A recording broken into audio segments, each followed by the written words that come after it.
Hi, my name's Brent. Welcome to Brent Vents. My belief is that through sheer determination and hard work, I have and will continue to overcome some of the biggest challenges facing creators in the 21st century. Behind the scenes, I'm just getting started, but I've already come so far, and I'm here now to celebrate where I'm at in the hopes that my mindset of determination will inspire generations of creatives who simply will not settle for anything less than excellence. You don't have to be great to do great work, but great work always finds a great audience through consistent effort and determination. Therefore, great work can and will lead to greatness through the art of perseverance.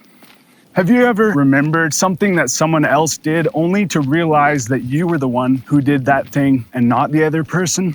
This is commonly referred to as a source monitoring error, but maybe it's not an error at all. Sometimes you might have genius ideas because you are a genius, but if you don't believe that, when genius strikes, you think this must be someone else's genius, or I couldn't possibly have come up with that.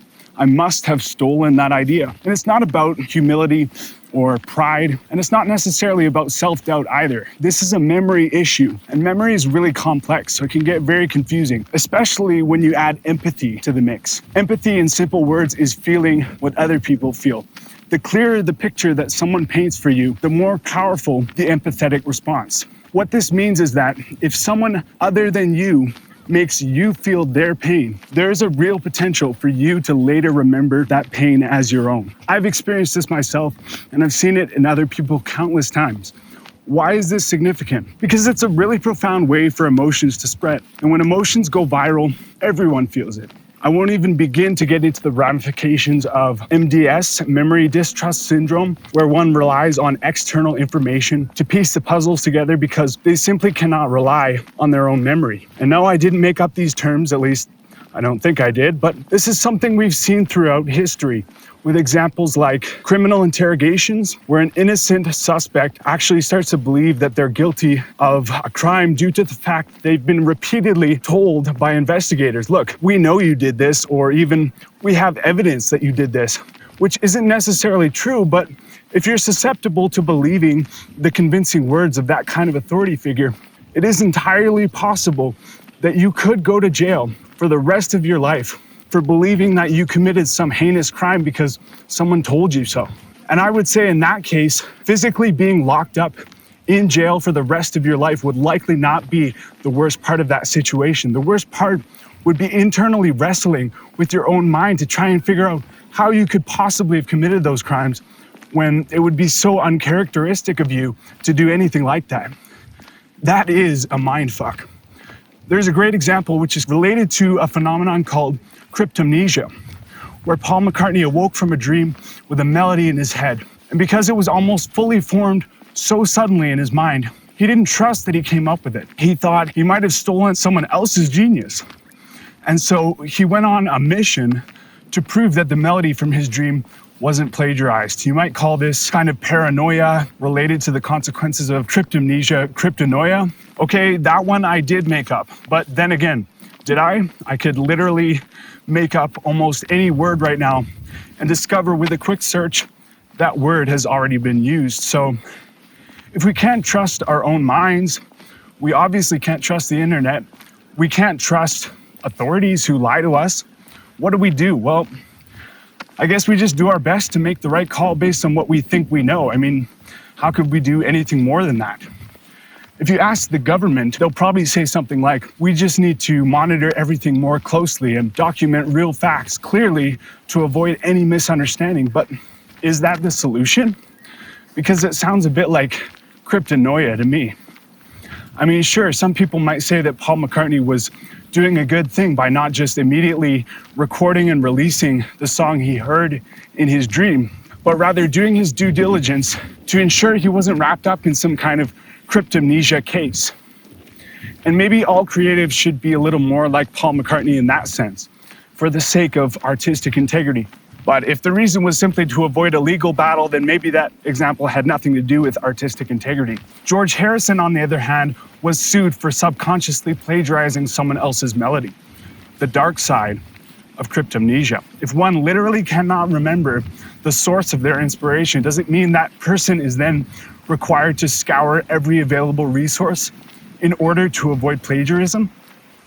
I don't think there's a simple answer to that question. But I do know this, it's a small world in the sense that people crave community. And this global community in many ways is the collective judge, jury, and executioner of all creative people.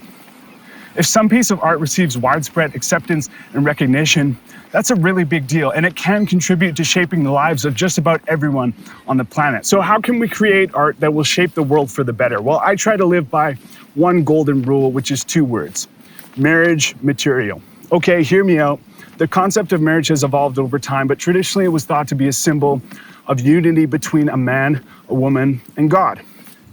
If you believe in nature and that everything in nature is entirely or somewhat self-governed by a higher power, and you believe in freedom of expression, the art that you create actually has the power to unite all of existence and influence the laws of nature to the point of completely restructuring the framework of the universe to an unknown extent. Unknown because the only available tool for understanding the future is our record of the past, which is why human governments will say that record needs to be as indisputable as possible. Because frankly, humans are terrified of the idea that anything can happen at any moment. But governments are specifically designed to manage that fear by controlling every major possible negative outcome. But here's the catch: governments can't even come close to controlling every major disastrous possible negative outcome without also attempting to control every possible positive outcome. Now, before this starts sounding like some dreadful conspiracy theory rant, I've got to bring everything back to my golden rule: marriage material.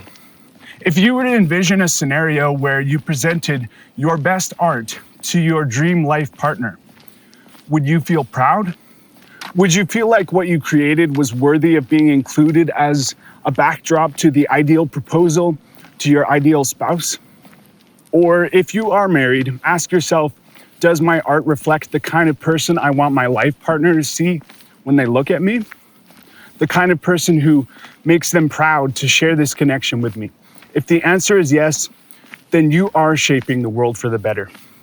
And if you ever doubt it, just remind yourself why you wanted to get married in the first place.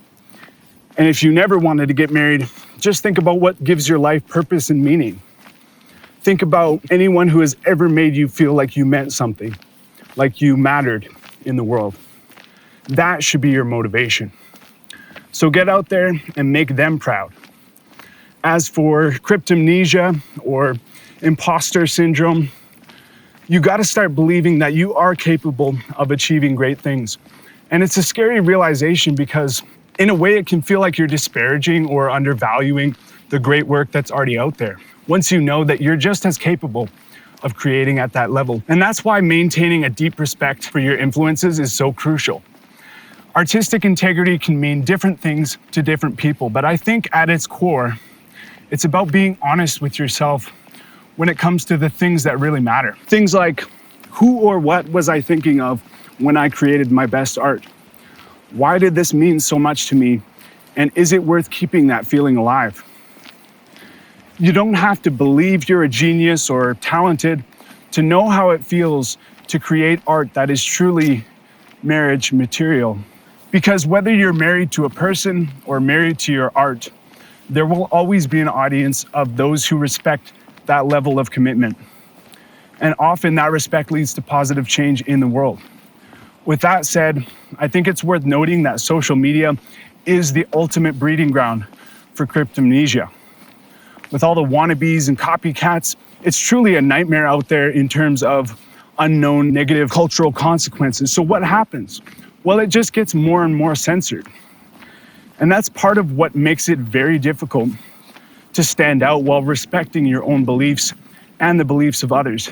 But just like people always talk about finding the one, the needle in a haystack among a big blue sea full of fish, it is still possible to make a lasting impact on at least one person. And maybe sharing your art with one person is enough to set off a chain reaction of positivity with a ripple effect throughout time. But more importantly, maybe that special connection does go deeper than we realize. And maybe the impact of love is far more powerful than words can express. Maybe there's no such thing as receiving love, but rather we are all part of one unified energy that is love.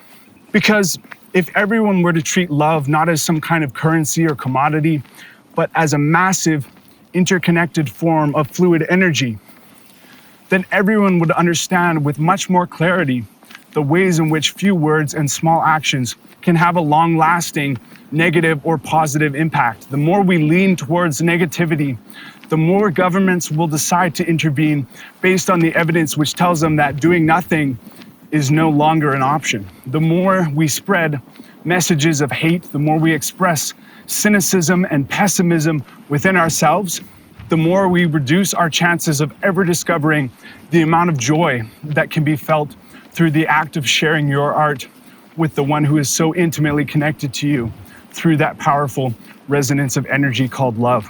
And if you don't believe in love, maybe one day you'll change your mind.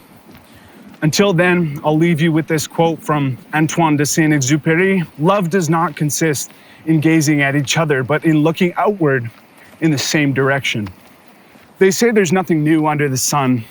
It's all been done. The race is already won. But every day is a chance to say, I broke that world record, and I look forward to doing it again. Maybe not the same way, I may never know when, but I'll never stop giving my 10 out of 10.